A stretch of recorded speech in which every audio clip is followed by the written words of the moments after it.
Amados gideões, auxiliares e amigos que nos assistem, sejam bem-vindos para mais um programa especial.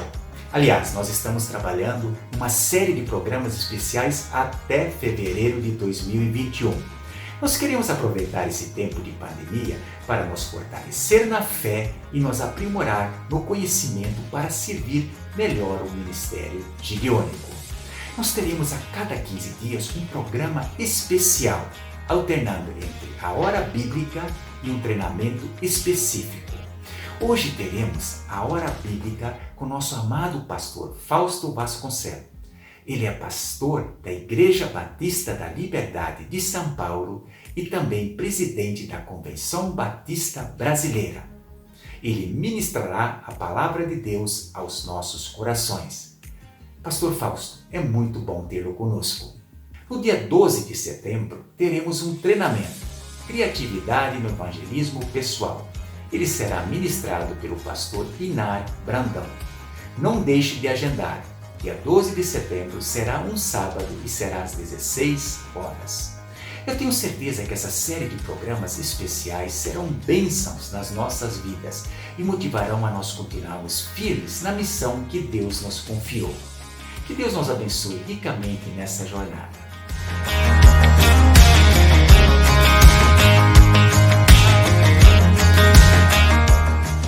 Com que alegria, meus queridos irmãos, gideões e auxiliares, eu estou com vocês neste momento com um convite muito amável do presidente nacional dos Gideões Internacionais, o Gideão Davi Urbati, para participar deste momento da hora bíblica.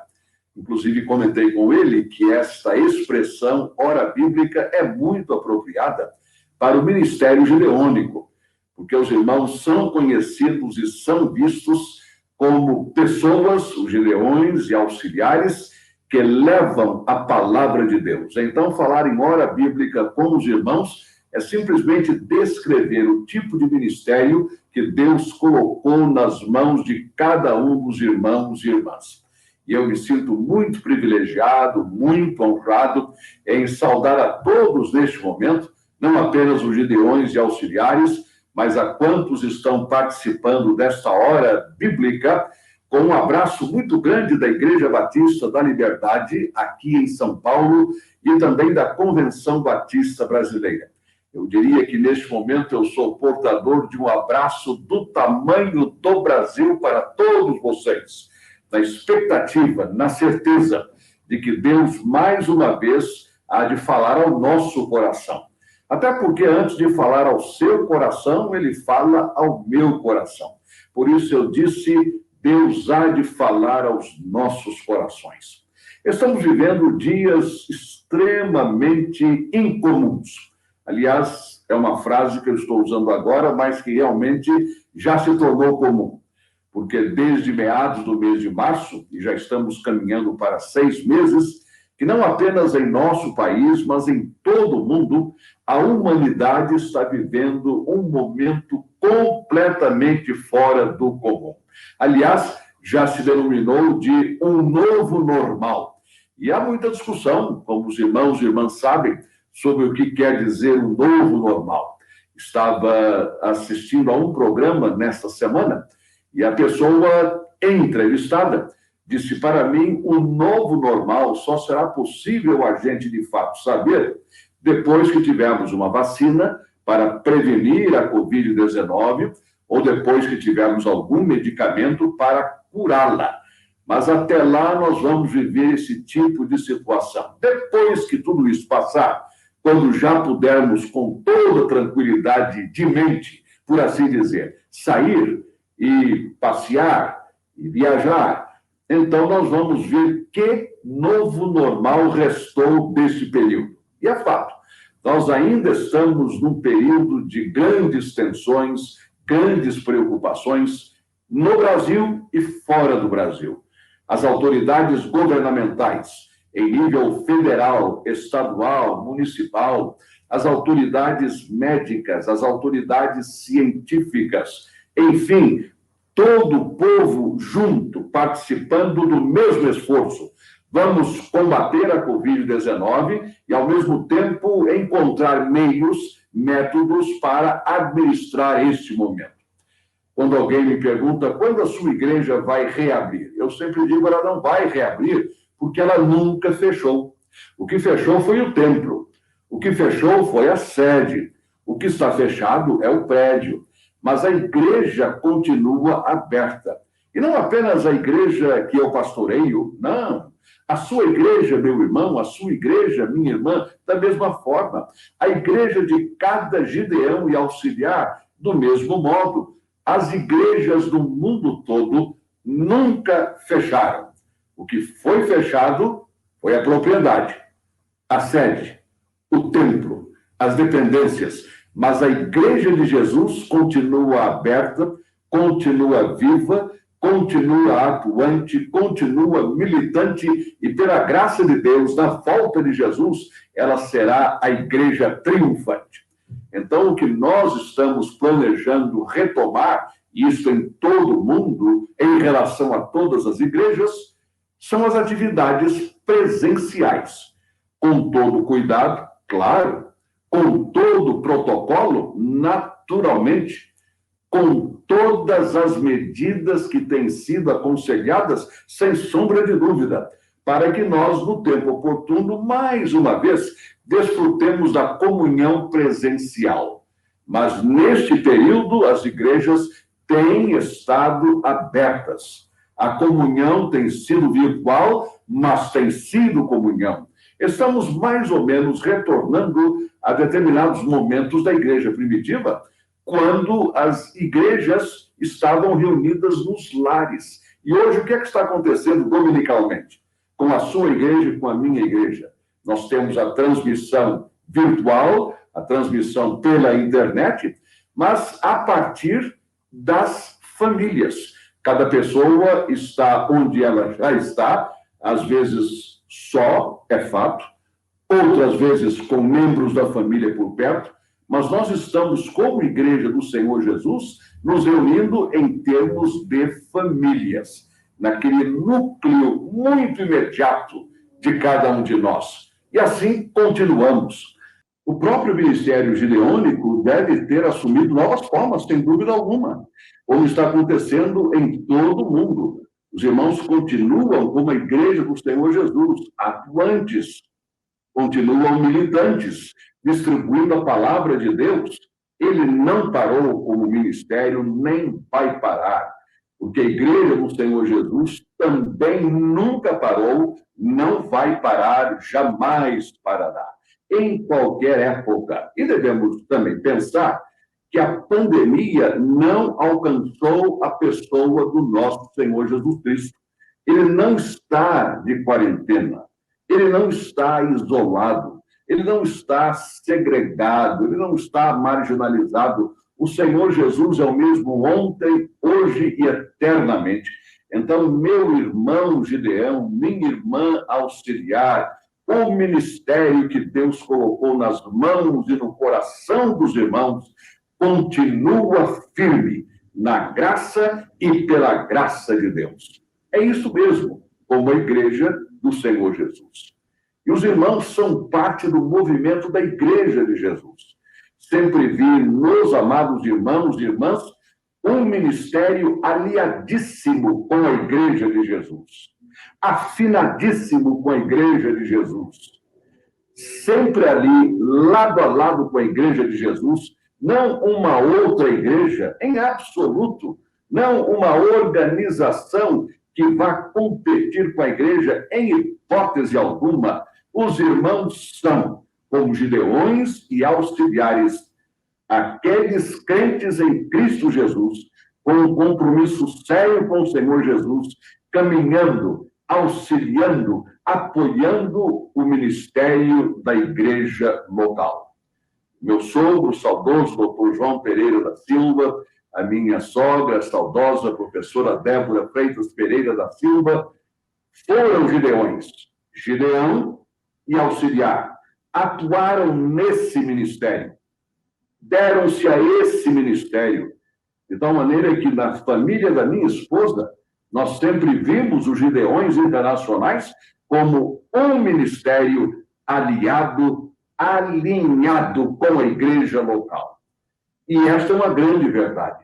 Tudo que os irmãos fazem, a partir do processo de admissão à organização, ao ministério gideônico, à prática de visitar as igrejas, passar os testemunhos, mobilizar os crentes, desafiá-los à distribuição da palavra. Tudo isso faz do ministério gideônico um ministério lado a lado com a igreja local, um ministério com o qual a igreja local pode contar. Então, os irmãos, como a igreja, estão em franco progresso e atuação. Não estão limitados pela pandemia, porque o Deus a quem os irmãos servem não está limitado pela pandemia. O ministério gideônico não está de quarentena, porque o Deus a quem os irmãos servem também não está de quarentena. O Deus a quem os irmãos servem continua o Deus de sempre. E o ministério dos irmãos, debaixo da orientação de Deus, continua como sempre. Então, mais uma vez eu digo, com que alegria eu estou participando desta hora bíblica, porque estou com irmãos e irmãs em Cristo Jesus, que têm dedicado a sua vida a apresentar a palavra de Deus. Numa época como essa, os irmãos já devem ter percebido, nos contatos que conseguem fazer, ainda que de maneira limitada, mas persiste no ministério, esses contatos demonstram que, numa época de alta tecnologia como aquela que estamos vivendo, ou esta que estamos vivendo, as pessoas sentem falta do toque humano, da presença humana. Isso explica, naturalmente, o grande desejo no coração dos crentes em todo o mundo de retomarem as atividades presenciais nos respectivos templos e propriedades, porque nós sentimos falta do contato humano. É parte da nossa natureza. Deus assim nos criou. Nós queremos estar juntos uns com os outros, e em particular com a igreja de nosso Senhor Jesus Cristo. Pois num momento como este, o ser humano está precisando mais do que nunca de uma palavra de esperança. E eu gostaria que nós focássemos esta palavra, esperança. Portanto, nesta hora bíblica, precisamos de uma palavra de esperança. É bom definirmos a palavra esperança à luz da Bíblia Sagrada. Para nós, seres humanos, esperança e expectativa se misturam. As duas palavras são como que sinônimas, mas não é bem o caso. Nós dizemos, como seres humanos, eu espero que chova, mas talvez não chova. Eu espero que hoje o dia seja um pouco mais quente do que foi ontem, mas eu não posso garantir. Então, a nossa palavra, quando nós usamos a palavra esperança, essa nossa palavra esperança, ela tem um potencial de dúvida dentro dela. Pode ser que sim, pode ser que não. Não é o caso da palavra esperança à luz da palavra de Deus. Na palavra de Deus, esperança quer dizer convicção. Esperança quer dizer certeza. Quando o apóstolo Paulo, por exemplo, em 1 Tessalonicenses, no capítulo 4, no versículo 13, ele afirma, irmãos, quanto àqueles que estão dormindo, ou aqueles que já morreram, não quero que os irmãos sejam desconhecedores como aqueles que não têm esperança. Isto é, nós podemos nos angustiar com a separação? Sim. Podemos ficar profundamente tristes com a morte de um parente, de um amigo? Sim.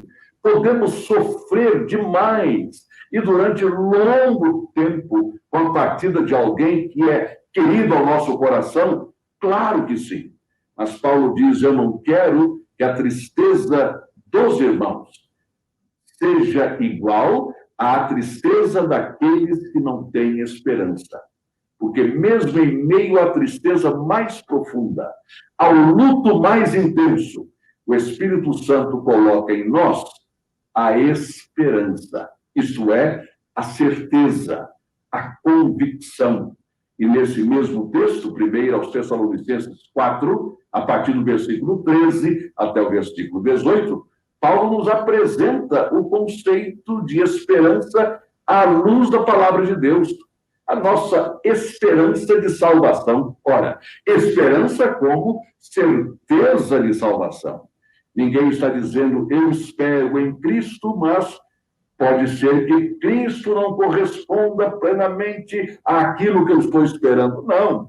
Quando eu falo em esperança da salvação, eu estou falando na convicção, na certeza da salvação. A esperança da ressurreição não é uma possibilidade histórica que talvez venha a acontecer comigo, como aconteceu com o Senhor Jesus. Não, ele é o primeiro fruto daqueles que dormem, ou seja, na sua ressurreição, ele garantiu a nossa ressurreição. A esperança da glorificação, quando todos estaremos na presença do Senhor, pois Paulo diz nesse mesmo texto que todos seremos arrebatados e nos encontraremos com o Senhor nos ares e para sempre viveremos com o Senhor. Essa esperança da glorificação não é uma expectativa com potencial de dúvida, é uma convicção, é uma certeza. Tanto assim que, ao concluir este trecho do capítulo 4 de 1 aos Tessalonicenses, o apóstolo diz no versículo 18: consolem-se uns aos outros com estas palavras. Que palavras? Esperança, palavras de certeza, palavras de convicção. Então, neste momento que estamos atravessando, em todo o mundo, todos nós precisamos da palavra de esperança à luz da palavra de Deus, isto é, a palavra de certeza, a palavra de convicção. Isto faz, meus queridos irmãos gideões e irmãs auxiliares, que o ministério gideônico, mais do que nunca, seja o ministério da palavra da esperança. Exatamente isso. Porque cada vez que os irmãos falam de Jesus a alguém, cada vez que um exemplar da palavra do Novo Testamento é entregue a alguém, ali vai a palavra da esperança, a palavra da certeza, a palavra da convicção, que o Espírito Santo vai trabalhar em cada coração para produzir a nova natureza em Cristo Jesus. Na palavra do Senhor, no Velho Testamento, no livro Lamentações de Jeremias, capítulo 3, encontramos estes versículos, começando com o versículo número 21. Quero trazer à memória o que me pode dar esperança.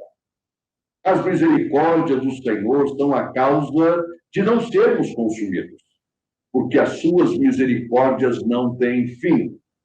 Elas se renovam cada manhã. Grande é a tua fidelidade. A minha porção é o Senhor, diz a minha alma, portanto esperarei dele. Bom é o Senhor para os que esperam por ele, para a alma que o busca. Bom é aguardar a salvação do Senhor, e isso em silêncio. Que texto extraordinário da palavra de Deus. Começando com o versículo 21, o que mostra a determinação do profeta, que deve ser a sua determinação e a minha determinação. Eu quero trazer à minha memória aquilo que me coloca esperança no coração. Eu quero trazer à memória o que me pode dar esperança. Claro, eu não vou trazer à minha memória aquilo que me dá desespero. Eu não vou trazer à minha memória aquilo que me dá tristeza. Eu não vou trazer à minha memória aquilo que me dá um sentimento de angústia, de ansiedade. Eu quero trazer à minha memória o que me pode dar esperança. Mas para que nós não ficássemos apenas com a palavra, procurando saber o que é que me pode dar esperança, o profeta nos diz aquilo que, trazido à memória, nos dá esperança. No versículo 22, ele fala das misericórdias do Senhor. Ele diz que as misericórdias do Senhor, elas são infindáveis. Ele diz que as misericórdias do Senhor são infindáveis, elas são eternas. As misericórdias do Senhor não têm fim, porque elas se renovam cada manhã. Ouvi certa ocasião alguém dizer que as misericórdias de Deus se renovam cada manhã, porque nós acabamos com o estoque delas no dia anterior. É interessante esse pensamento. As misericórdias nos acompanham de uma tal maneira que durante a noite elas são renovadas, quando nós acordamos, elas já estão prontas para mais um dia. Elas se renovam, porque nós precisamos dessas misericórdias o tempo todo. No Salmo 23, no versículo 6, o salmista diz que certamente a bondade e a misericórdia do Senhor me seguirão todos os dias da minha vida. Ele não diz que elas vão me seguir dia sim, dia não, ou a cada 2 semanas, ou mês sim, mês não. Em absoluto. A misericórdia, a bondade do Senhor, elas vão me seguir todos os dias da minha vida. Vão seguir o irmão, vão seguir a irmã todos os dias da sua vida. Essas misericórdias se renovam cada manhã. Eu já disse isso à minha igreja em várias ocasiões, e quando nós acordamos pela manhã, é que a gente não está vendo. Mas a misericórdia, a bondade do Senhor, ambas já estão ao lado da nossa cama para começar o dia conosco. Nós não percebemos, é evidente. São 2 conceitos, mas que nós aceitamos como biblicamente corretos e biblicamente existentes. Quando eu me levanto pela manhã, a misericórdia, a bondade do Senhor já estão ao meu lado e ao seu lado também. Isso, então, é bom nós trazermos à memória, porque nos dá esperança. Por mais difícil que tenha sido a minha noite, por mais complicado que tenha sido o meu sonho, ou o meu sono, pela manhã, a bondade e a misericórdia estão comigo. As misericórdias do Senhor se renovam cada manhã. É mais uma oportunidade que eu tenho. É mais um dia para eu viver. Sozinho? Não. A misericórdia, a bondade, a benignidade do Senhor, elas estão comigo. Então, quando os irmãos levarem a palavra de Deus, como gideões e auxiliares, certamente vão levar esta palavra de esperança, trazendo à memória das pessoas com quem os irmãos conversam essa certeza, a bondade, a misericórdia e a benignidade do Senhor estão comigo. E estão comigo para todo sempre. Jeremias continua e diz: grande é a tua fidelidade. Então, o que eu quero também trazer à minha memória para me dar esperança é a certeza da fidelidade de Deus. Os irmãos conhecem aquele hino tão querido do povo de Deus em todo o mundo e praticamente, creio eu, em todos os idiomas. Tu és fiel, Senhor. Tu és fiel a mim. É isso aí. Nós cantamos isso. Nós cantamos a fidelidade do Senhor. Escrevendo a Timóteo, o apóstolo Paulo diz que ainda que nós nos tornemos infiéis, Deus permanece fiel, porque ele não pode negar-se a si mesmo. A fidelidade de Deus é extraordinariamente grande. E Jeremias aqui o afirma: grande é a tua fidelidade. Quando os irmãos levam esta palavra a pessoas em todos os lugares, em todos os segmentos da sociedade, como os irmãos fazem com tanta excelência, os irmãos estão dizendo a cada pessoa que recebe um exemplar da palavra: a fidelidade de Deus é muito grande, como diz a palavra. E então, trazendo à memória a fidelidade de Deus, os irmãos estão trazendo à memória dos seus ouvintes, daqueles com quem têm contato, daqueles que, através dos irmãos, recebem a palavra de Deus, os irmãos estão dando uma palavra de esperança. Eu quero trazer à minha memória aquilo que me dá esperança. E, finalmente, dentro desse mesmo texto, diz o profeta Jeremias: a minha porção é o Senhor, diz a minha alma, portanto esperarei nele. Bom é o Senhor para os que o esperam por ele, para a alma que o busca. Bom é aguardar a salvação do Senhor, e isso em silêncio. Eu quero trazer à minha memória o que me dá esperança. E o que me dá esperança é também essa convicção da salvação através do Senhor. Quantas são as pessoas, homens e mulheres, crianças, adolescentes, jovens, aos quais os irmãos e irmãs entregam o exemplar da palavra de Deus? E nós não sabemos, mas a esperança da salvação vai estar ali em muitos casos. Pessoas, possivelmente, que não conhecem Jesus como Senhor e Salvador pessoal, recebem a palavra, abrem a palavra, leem a palavra. O Espírito Santo lhes traz a salvação. Bom é aguardar a salvação, o livramento do Senhor. Há muitos anos, tive duas experiências com pessoas que foram abençoadas com o exemplar do Novo Testamento dos Gideões. Ouvi esses testemunhos diretamente dessas pessoas em lugares diferentes e em anos diferentes. Uma delas me disse que recebera um exemplar do Novo Testamento, como estudante que era, e cerca de um mês depois, a sua família sofreu uma grande perda de um dos seus familiares. Foi uma tragédia na família, foi um abalo na família. E ele me diz o seguinte: o que segurou a minha família foi aquele Novo Testamento. Irmãos e irmãs, que testemunho poderoso de esperança.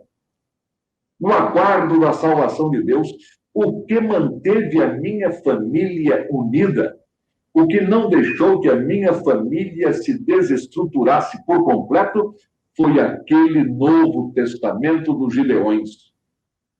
Por quê? Porque o Gideão, ou a auxiliar, que entregou àquele jovem estudante o exemplar da palavra de Deus, não sabia, claro, a nossa limitação humana não nos deixa perceber isso, mas não sabia que naquele momento a palavra que traz esperança e salvação estava sendo entregue a um jovem. E através dele, 30 dias depois, toda a família seria abençoada. Porque, como ele mesmo disse, o que segurou a minha família foi aquele Novo Testamento.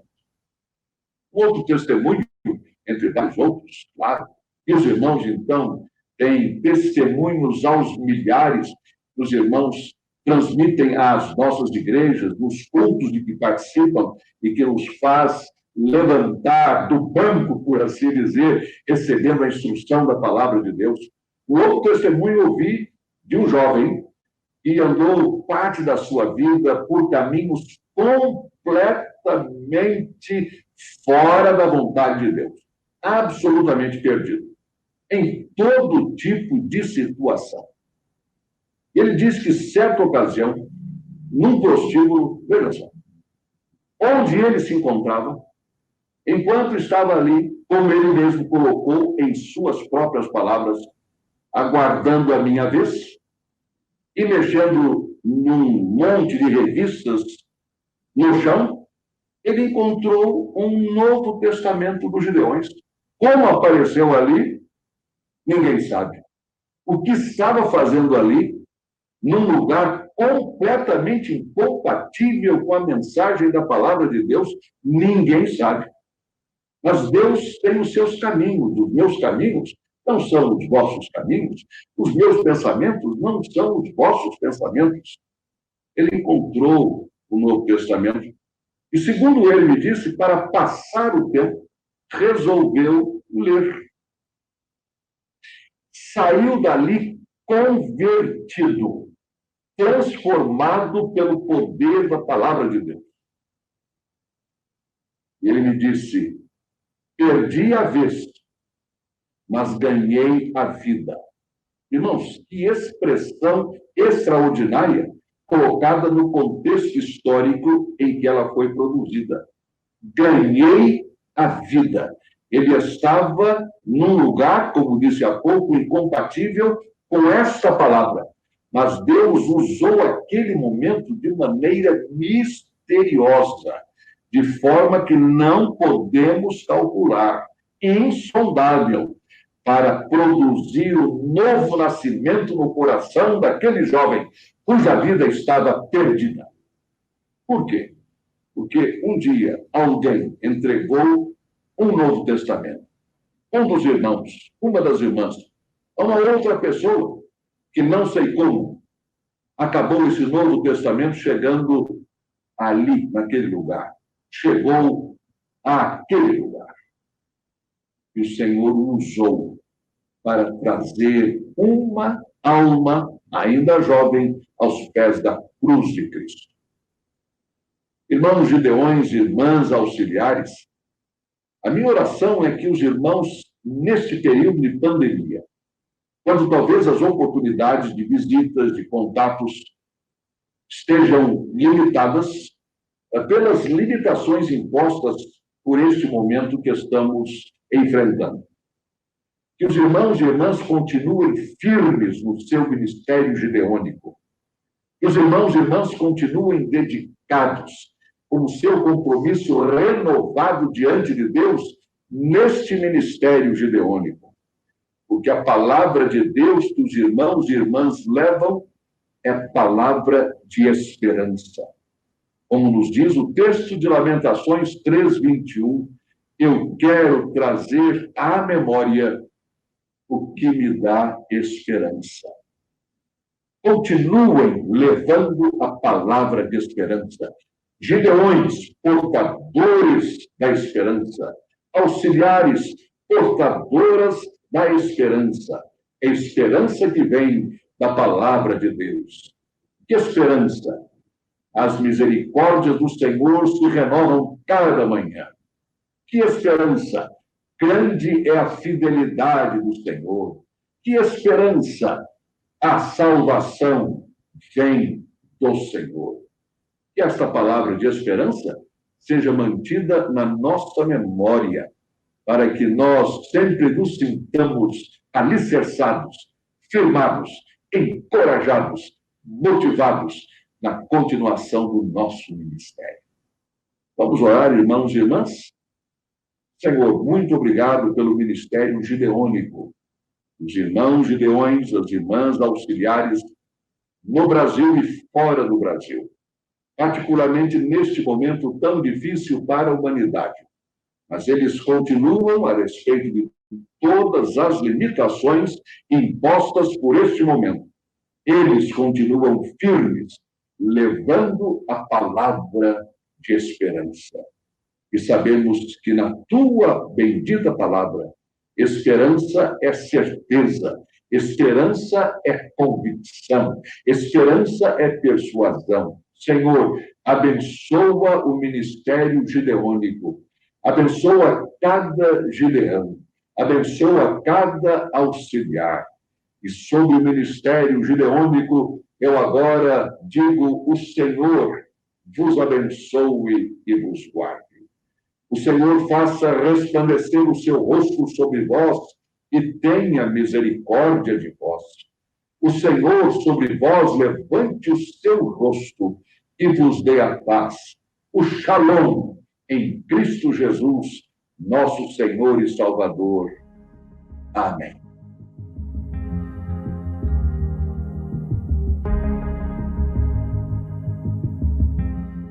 Um dia, retornando do treino, indo para a sala de aula, e quando estava indo, fui cercada na rampa por um homem. Ele estava com um grupo e as pessoas disseram: olha, tem uns camaradas estranhos aí na faculdade, estão distribuindo bíblias. E ele me parou ele falava inglês, estava com um grupo de outros que falavam português, e ele me perguntou em inglês se eu tinha Bíblia, eu disse que não. E ele esticou o livro e eu segurei numa extremidade, ele segurou na outra extremidade e ele me perguntou o seguinte: você vai ler? Eu disse: vou. E ele disse: promete que você vai ler, você pode rasgar, você pode até queimar, mas promete que antes vai ler. E eu disse, como a gente promete qualquer coisa, eu prometo. E ele disse: então tá bom. E ele foi embora e eu também, levando aquele livro, e nunca mais vi aquele homem. Na verdade, eu levei o livro para o laboratório, coloquei numa bancada atrás de uma balança. Eu pensei, vou largar aí. E quando terminou a aula, eu estava no pátio, tinha um colega de turma que a gente chamava de Pinóquio, tinha o nariz comprido, e ele apareceu lá longe na rampa, gritando: Celso, você esqueceu sua Bíblia. E todo mundo na faculdade, os colegas disseram: Bíblia? Você é Bíblia? Eu disse: não, não sou. Eu recebi por uma questão de educação, eles estavam distribuindo, e um camarada me deu essa Bíblia ainda há pouco. E eu peguei a Bíblia e ele ainda zombou de mim, eu fiquei bastante aborrecido. Peguei e fui para a aula de Arquitetura 1, e aquelas pranchetas de desenho, eu coloquei ali por debaixo, ali por detrás, e eu pensei, vou largar aqui, eu não vou andar dentro da faculdade com esse livro. Desci, estava conversando com os colegas, Jorge, Hélio, Cacau, junto à cantina, de repente apareceu de novo o Pinóquio, trazendo o mesmo livro, e lá de longe ele disse: Celso, você esqueceu sua Bíblia. E aí eu fiquei muito aborrecido com ele, todo mundo riu, zombou, e quando eu engrossei com ele, ele virou para mim e disse: olha, papai do céu não gosta, a paz do Senhor, irmão, zombando. A verdade é que eu peguei o livro, estava indignado, envergonhado, fui até o estacionamento e joguei o livro dentro da mala do carro. Quando eu entrei em férias no mês de julho, eu comecei a pensar, o que eu vou ler? E eu mexi na estante, vi aquele livro no gavetão da estante embaixo, e eu lembrei do Gonçalves, um colega que fazia odontologia, e ele dizia assim: se você lesse a Bíblia, você saberia. Qualquer coisa que a gente começava a conversar sobre guerras, ele dizia: se você lesse a Bíblia, filho mata pai. E eu falo: você viu? Ele disse: se você lesse a Bíblia, você saberia. E aí eu falei, vou ler. Quando eu leio para aquele livro, eu disse, eu vou ler. E quando eu voltar das férias, Gonçalves vai ver só, eu vou dizer que eu já li. Comecei a ler às 8 e pouca da manhã até 3 horas da tarde. 2 e pouca, quase 3 horas da tarde, eu estava sozinho no quarto, sentado, com a Bíblia no colo, chorando. Eu não entendia o que estava acontecendo comigo. Alguma coisa estava acontecendo. Parei de ler a Bíblia, olhei pela janela, para fora do quarto, dei um tempo, voltei, peguei e continuei lendo o Evangelho de Mateus, no final do Evangelho, e eu continuei chorando. Saí do quarto, meu irmão, que havia adotado um comportamento de hippie, naquela época, hippie, e ele estava na sala ouvindo música, ele falou: cara, você está em casa? Falei: eu estava lendo. Que lendo, rapaz? Você está em férias, vai passear. Aí eu disse: não, eu estava lendo a Bíblia. Aí ele tirou os headphones do pescoço, se aproximou e disse: lendo Bíblia, cara? Falei: e se tudo está escrito nela for verdade, nós dois vamos para o inferno. E aí ele olhou para mim, assustado, falou: cara, você está falando igual aos crentes. Eu disse: agora eu sou um crente. Voltei no quarto, botei uma calça comprida, uma camisa de manga comprida, e aí quando eu saí, ele ficou ainda mais assustado de me ver, e ele disse: que é isso? Eu disse: agora eu sou um crente. Dia 20 de julho eu fui à igreja Batista Primeira de São João, entreguei minha vida, fui batizado dia 28 de setembro. No ano seguinte eu estava ingressando no Seminário Teológico Batista do Sul do Brasil. Eu quero dizer a vocês que dos 200 milhões de Novos Testamentos distribuídos, eu não posso dizer onde estão os outros 199 milhões 999 mil 999 testamentos. Mas mais importante que guardar o meu nome é você lembrar que eu sou o Novo Testamento dos Gideões Internacionais. Muito obrigado, que Deus abençoe vocês.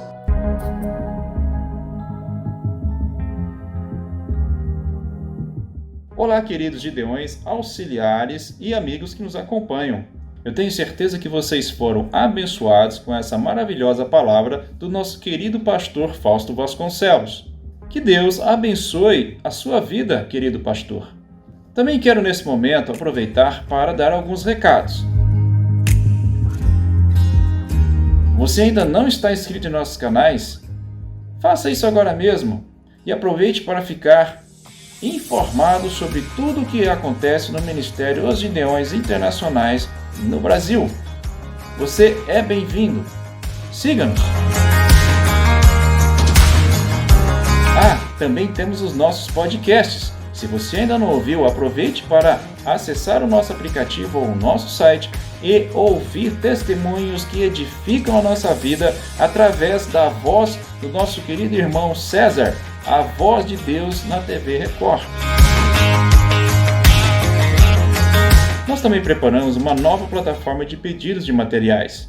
Se você ainda não conhece, aproveite para acessar esse link que está aí na tela e você poderá então adquirir os nossos materiais e receber na sua casa. A nossa convenção nacional está chegando. Nós aqui na sede temos trabalhado arduamente para que tudo esteja pronto naquele dia. Eu queria aproveitar esse espaço para convidá-lo a participar da campanha de arrecadação para o Fundo Bíblico da Convenção Nacional. Nós temos um alvo a ser alcançado. Se você quer contribuir, nós enviamos um boleto juntamente com a revista e também por e-mail para que você possa estar contribuindo com um valor sugestivo de R$100. Você pode escolher mais ou menos, de acordo com o que Deus tocar no seu coração. Eu também queria dizer para você que você também pode usar o Ofertas Online, através do nosso aplicativo e fazer a qualquer momento uma doação para o Ministério, inclusive para a campanha do Fundo Bíblico da Convenção Nacional. Use esse sistema para que você possa abençoar o nosso ministério e que nós possamos produzir mais Novos Testamentos para distribuir gratuitamente àqueles que estão precisando.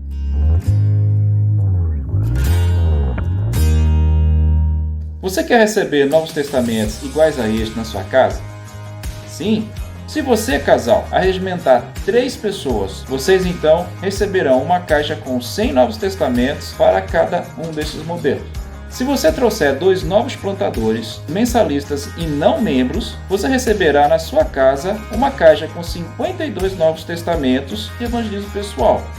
Aproveite essa oportunidade, ela tem tempo curto, é até a nossa convenção nacional. Para finalizar, eu gostaria de agradecer a sua participação e convidar neste momento o nosso capelão nacional para fazer uma oração de encerramento dessa programação especial feita para você. Deus te abençoe.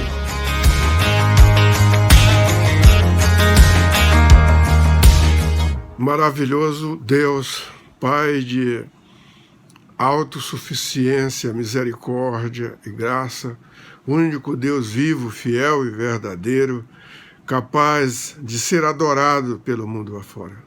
Nós queremos te glorificar, ó Deus, pelo ministério gideônico, pela distribuição da tua palavra pelo mundo afora, pelos mais de 2 bilhões de escrituras que já foram distribuídas pelo mundo, que aquelas pessoas que já receberam a tua palavra através do ministério gideônico possam lê-la e compreender a verdadeira eficácia do teu amor, da tua graça e das tuas misericórdias, cuja finalidade, Pai, desse ministério gideônico é tornar conhecido o nome do nosso Senhor Jesus Cristo, para que vidas e mais vidas venham a te conhecer como Senhor e Salvador.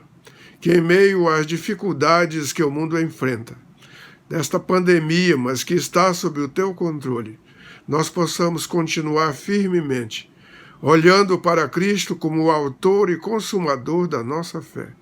Que os gideões e auxiliares continuem engajados nessa missão de proclamar as boas novas de salvação, para que a tua palavra, Pai, que é rocha, que é martelo, que é espada, que é luz, que é lâmpada para o nosso caminho, continue sendo lida e conhecida e transformando vidas. Obrigado por esse belo dia, por esse sábado maravilhoso, pela oportunidade de proclamação do teu reino. Abençoa os pastores, os missionários e evangelistas espalhados pelo mundo afora. e juntamente com o Ministério Judeônico, nós tenhamos esse mesmo ideal, esse mesmo propósito de fazer com que Jesus Cristo seja adorado e louvado. Nós te pedimos e te agradecemos no nome santo do teu Filho amado Jesus Cristo, que vive e reina para todo sempre. Amém.